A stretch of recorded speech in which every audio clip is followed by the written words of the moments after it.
अभी आप 52 डिग्री बोल रहे हैं, इसका मतलब अगले साल ही 56 डिग्री होगा। दैट मीन्स वो एक ऐसा, इसे कहते हैं गोल्डीलॉक्स जोन। नमस्कार, नेशनल खबर में आपका बहुत स्वागत है और मैं प्रज्ञा झा। आज के इस खास प्रोग्राम का मकसद है गर्मी जो लगातार बढ़ रही है उसके बारे में आपको बताना कि इसके पीछे क्या वजह है और साथ ही प्रिवेंशन कैसे लिया जा सकता है। आप देख रहे होंगे कि देश के अलग अलग राज्यों में 52 डिग्री तक गर्मी जा रही है।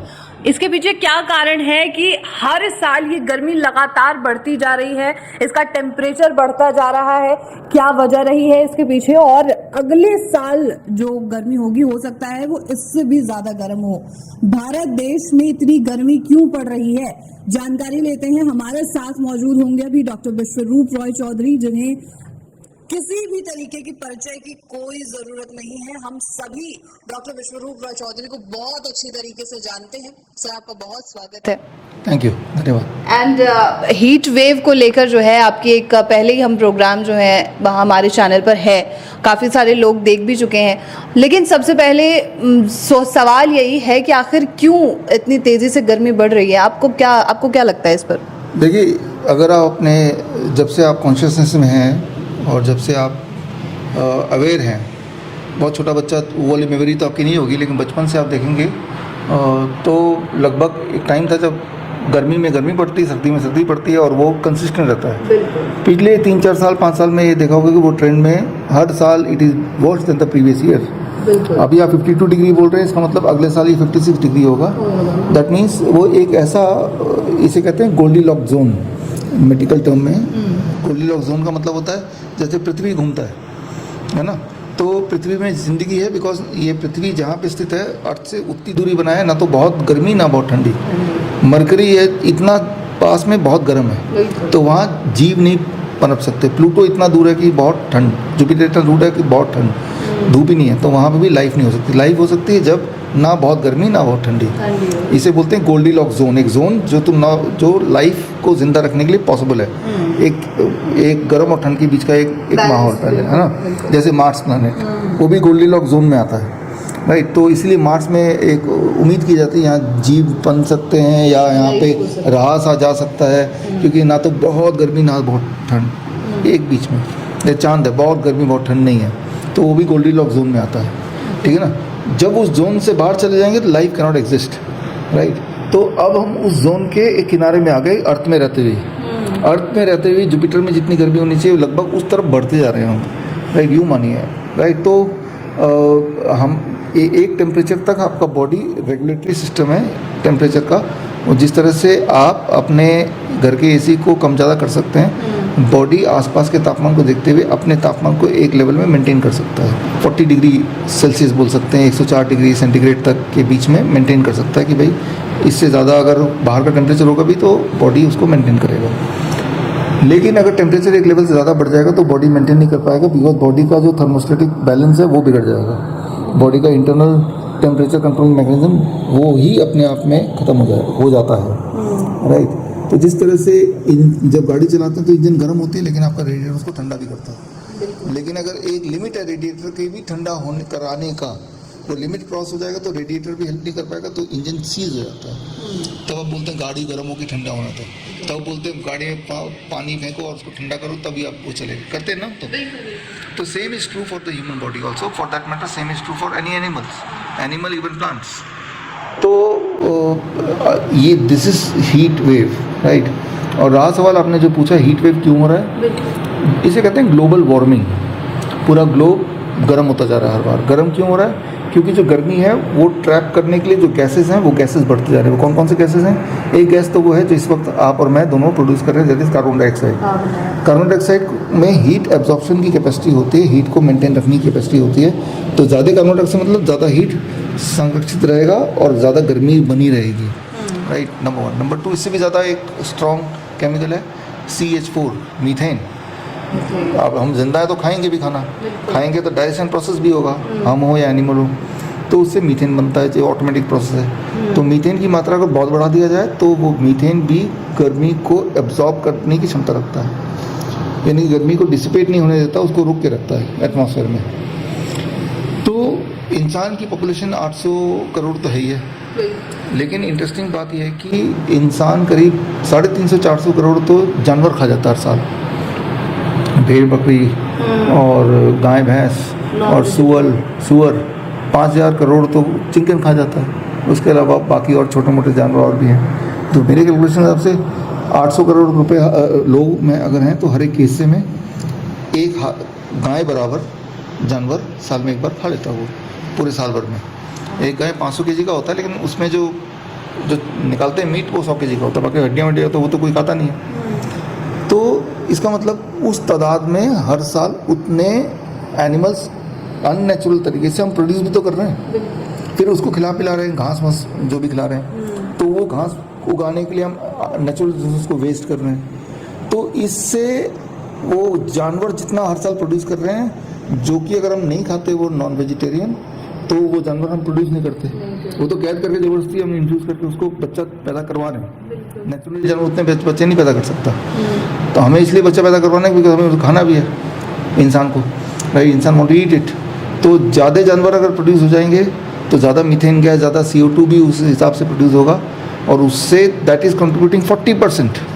बाकी जो फॉसिल फ्यूल्स हैं, जो डीजल पेट्रोल, वो तो है ही है, लेकिन उसका प्रतिशत कम है। और सबसे ज़्यादा प्रतिशत 40% तो सिर्फ एक कारण है, the food we choose, right. ये बात आज से 14 साल पहले यही सोच के मैंने DIP डाइट को डिज़ाइन किया था, राइट, कि DIP डाइट पे रहेंगे तो जाहिर सी बात है ना तो एनिमल फूड आप लेंगे ना डेयरी प्रोडक्ट लेंगे। जब डेयरी प्रोडक्ट लेते हैं तब भी तो एनिमल को प्रोड्यूस करते हैं ना, बिना एनिमल के डेयरी प्रोडक्ट कहाँ से होगा। उसी एनिमल को जब वो दूध देने लायक नहीं रहता उसी को काट के इंसान खा जाता है, अल्टीमेटली खा ही जाता है ना। और अगर बैल आएगा बच्चा तो उसको भी खा ही जाएगा इंसान, कई जगह तो घोड़े भी खाते हैं, राइट। तो इस तरह से है, तो इंसान का जो बिहेवियर है उसकी वजह से ये ग्लोबल वार्मिंग हो रही है, और ऐसे ही 2-2 डिग्री बढ़ता जाएगा। तो जिस तरह से विलुप्त प्राणी हो जाते हैं, डायनासोर वगैरह भी हुए, तो कोई आश्चर्य नहीं है कि आप बच पाएंगे। और जो लोग ये सोचते हैं कि हमारे पास तो AC है, आप तो जानते हैं कि AC भी आप काम नहीं करते, AC भी में भी आग लग जा रही है ना। तो इनकी भी अपनी एक लिमिट है। उसके बाद आप और जो लोग गरीब हैं, जो झुग्गी झोपड़ी में रहते हैं, बिल्कुल सेम हो जाएगा। वो लोग तो फिर भी रह लेंगे क्योंकि उनकी बॉडी की एक आदत है जो गर्मी सहने की, एक ताकत उनके पास, क्योंकि वो सहते आए हैं। लेकिन बाकी लोग जो नॉर्मल बिल्डिंग्स में रहते हैं वो बड़े फ्रेजाइल हैं, राइट। उनको अगर बोलो 1 मिनट धूप में आ जाओ तो 1 मिनट में बेहोश हो जाएगा वो, राइट। जबकि आज इस वक्त भी अभी दोपहर के 2 बजे हैं, अभी भी आप जाएंगे मजदूर काम कर रहे होंगे, है ना। तो ये समझना पड़ेगा आपको कि जो डिस्ट्रक्शन का कारण हम खुद ही हैं, और उसका जो उस प्रॉब्लम को झेलना भी सबसे पहले उन्हीं इंसान को करना पड़ेगा जो लग्जरी में रहते हैं, क्योंकि वही सबसे ज़्यादा फ्रेजाइल है। तब ना तो आपको पैसे बचाएगा, ना तो आपको AC बचाएगा, ना कोई हॉस्पिटल इसका कोई इलाज कर पाएगा। देन जो भी हमने प्रकृति के खिलाफ किया है दैट इज़ कमिंग बैक। तो ये तो है सारा मामला जो मैंने आपको सार में बताया। बिल्कुल सर, ये तो प्राकृतिक चीज़ है। अब गर्मी को तो रोका नहीं जा सकता है किसी भी कीमत पे। अब हम जितने पेड़ काट चुके हैं, अगर उसे वापस लगाने लग जाए तो सालों लग जाएंगे। लेकिन फिलहाल के लिए प्रिवेंटिव मेजर्स क्या हो सकते हैं, क्या लोग ले? प्रिवेंटिव मेजर ये इमीडिएट मेजर ही हो सकता है जो आज से ही काम करिए, ताकि आपका जो रेजिस्टेंस टू हीट वो बढ़ जाए, आपका जो थर्मोडायनेमिक्स है बॉडी का वो ज़्यादा स्ट्रॉन्ग हो, ताकि धूप से आपको उतना असर ना पड़े, गर्मी आप टॉलरेट करने की क्षमता बढ़ जाए। एक ही बदलाव करना, DIP डाइट, जो इस चैनल में कई बार हमने बताया है, या इंटरनेट में सर्च करेंगे तो DIP डाइट के हज़ारों वीडियोज़ हैं। हज़ारों लोगों ने, लाखों लोगों ने DIP डाइट के उसमें हज़ारों लोगों ने वीडियोज़ बनाए ताकि आप लाखों लोगों तक पहुँचे। जैसे आप DIP डाइट में ट्रांजिट करते हैं तो एक तो डेयरी प्रोडक्ट, एनिमल फूड उसमें है ही नहीं, दूसरा उसमें ज़्यादातर फल और कच्ची सब्जियों का सेवन है, एक मेजर पार्ट। तो याद रखिए, फल कच्ची सब्जी में 80 to 90% पानी होता है।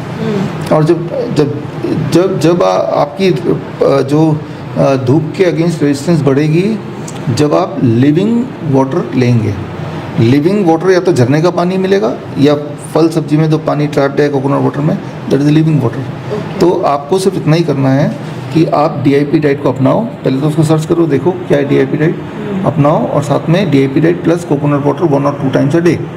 कोकोनट वाटर जो है वो प्री डाइजेस्टेड फॉर्म में वाटर है, जिसमें वो सारे विटामिन, वो सारे मिनरल, कार्बोहाइड्रेट, प्रोटीन, फैट, सारा कुछ है जो इंसान के हर नीड को पूरा करते हैं। It is a complete food. नाम सिर्फ वाटर है उसका, लेकिन वो कंप्लीट फूड है। पानी के अलावा उसमें सारे के सारे न्यूट्रिएंट हैं जो, यानी कि सिर्फ कोकोनट वाटर पे भी आप पूरी ज़िंदगी निकाल सकते हैं। माँ के दूध के बाद जो बेस्ट न्यूट्रिशंस अगर कोई फूड है दैट इज़ कोकोनट वाटर। तो इस गर्मी के मौसम में दिन में 2 बार आप कोकोनट वाटर भी पियो, ताकि आपकी रेजिस्टेंस बढ़े, ताकि आप टॉलरेट करने योग्य हो जाओ, उसका एडवर्स इफेक्ट से आप बच पाओ। कई लोग बोलते हैं कोकोनट वाटर इतना महंगा है, आपकी जान से ज़्यादा कीमती नहीं है, और जितना नुकसान आप कर बैठे नेचर का, तो थोड़ा तो अब वो जो महंगा है भी, तो वो पैसा किसके पास जा रहा है? बेचारे किसान के पास जा रहा है, जिसने उसको प्रोड्यूस किया होगा, राइट। ना कि आप बीमार पड़ जाओ फिर ज़बरदस्ती कोई आपको हॉस्पिटल ले जाओ, उससे अच्छा कि प्रिवेंटिवली जो मैंने आपको बताया ये कर लें। और इसके अलावा जब भी आप सड़क पे निकलें, आप बड़ा सा बॉटल पानी का रखें, और पानी हर 20 मिनट में घूंट बाई घूंट पीते रहें। जितना पानी लॉस्ट होगा नेचर को बिकॉज ऑफ द हीट, उतने को रिप्लेस करते जा रहे हैं, तो एक बैलेंस मेंटेन होगा। ये छोटी छोटी बातें करेंगे तो कोई आप मतलब you will be able to carry on. Sir एक चीज़ देखी थी, एक वीडियो देखी थी मैंने कोकोनट वाटर को लेकर। उन्होंने उस वीडियो में कहा गया था कि हर दिन कोकोनट वाटर जो है नहीं पीना चाहिए, इसके साइड इफ़ेक्ट्स हो सकते हैं, ऐसा कुछ है? देखिए, ज़्यादातर जो नोटोरियस डॉक्टर्स हैं, राइट, जो किडनी पेशेंट को कोकोनट वाटर नहीं पीना चाहिए, राइट, हार्ट पेशेंट को नहीं पीना चाहिए, इस तरह के डायबिटीज़ वालों को नहीं पीना चाहिए, इस तरह का वो भ्रम फैलाते हैं। अच्छा। उन्हीं से पूछो भाई, आप सबूत तो दिखा दो एक, वो बोलेंगे इसमें हाई पोटेशियम होता है। दुनिया में भगवान का बनाया हुआ ऐसा कोई प्लांट बेस्ड फूड बताओ जो जिसमें हाई पोटेशियम नहीं होता। टमाटर में होता है, सेब में होता है, आम में होता है, केले में होता है, पालक में होता है, सब में ही होता है। लो पोटेशियम किस में होता है? जो इंसान ने बनाया है, बिस्किट है, ब्रेड है, नमकीन है, कोल्ड ड्रिंक है, पिज़्ज़ा है, बर्गर में लो पोटेशियम होता है। तो वो ये प्लीज देते हैं कि हाई पोटेशियम डाइट नहीं लेना चाहिए, कोकोनट वाटर में हाई पोटेशियम है। इनफैक्ट सारे फ्रूट्स एंड वेजिटेबल भगवान के बनाए high potassium that is needed by the body. जब खाते हैं तो वो पोटेशियम ब्लड में नहीं जाता, वो स्टमक में जाता है। अगर बॉडी में पोटेशियम की ज़रूरत नहीं है तो स्टूल में चला जाएगा, वेस्ट चला जाएगा वो, है ना। ज़रूरत है तो ही बॉडी में जाएगा। तो जिन चीज़ों से आप ठीक हो सकते हैं, आपने गौर किया होगा, ये जो फार्मास्यूटिकल कंपनी है, ये जो लॉबी है, उन्हीं चीज़ों को आपसे दूर करने की कोशिश करती है। जितने ज़ोर शोर से डॉक्टर बोलता है कि कोकोनट वाटर नहीं पीना चाहिए, क्या उतने ज़ोर शोर से वो पैक फूड के लिए बोलता है बर्गर नहीं खाना चाहिए, कोल्ड ड्रिंक नहीं पीना चाहिए? नहीं बोलता है, क्योंकि वो जो कोकोनट वाटर है वो आके आपको टेबल के नीचे पैसे नहीं देगा। जबकि ये बर्गर वाला, पिज़्ज़ा वाला, इनके फार्मास्यूटिकल लॉबी से टाई अप है, आपको पैसे पहुंच रहे हैं। तो जनता भी उन पर विश्वास करती है, मिस एजुकेशन करती है।